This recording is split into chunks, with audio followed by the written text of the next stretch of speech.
Welcome to Grace Today, a daily vlog designed to encourage you and equip you with the Word of God. Let's begin. Well, friend, today we're going to continue to think on Luke chapter 12, verses 13 through 21, and particularly this parable of the rich fool. As I mentioned yesterday and mentioned on Sunday, it just strikes me how misguided this man is, truly how foolish he is.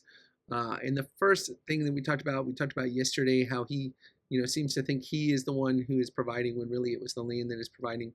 But the other thing is this contrast, how he says, I have nowhere to store my crops. And then he immediately says, I'm going to tear down my barns. He clearly had places to store his crops. He just didn't have as much as he thought he needed to store his crops. He still wanted more.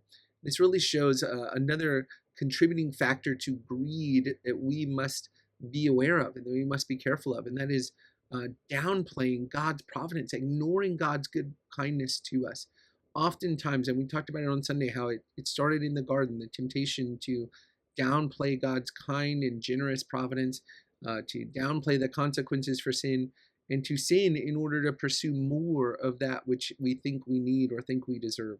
All of these things are based on a discontentment that flows out of not recognizing and being thankful for God's providence. And we talked about thankfulness some yesterday and just looking around and thinking about things that you are thankful for. But I want to encourage you, where are you downplaying God's providence? Where is it that the Lord has provided for you, but you're just sure that you need more?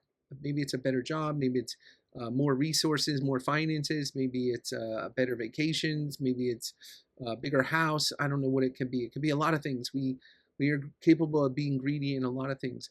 But I would encourage you, go before the Lord and ask Him to show you where there are areas that you are lacking a recognition of and a thankfulness for His providence, and that's producing greed in you.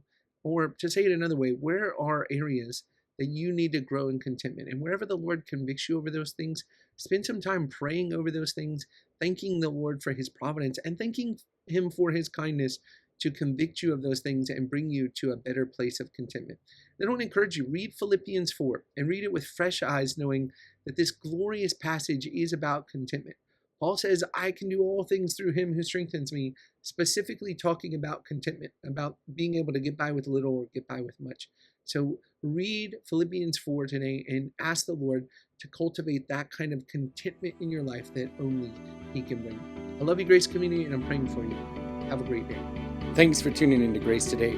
For more information on Grace Community Baptist Church of Elgin, Texas, and how you can support this ministry, check out the links in the description below. See you tomorrow.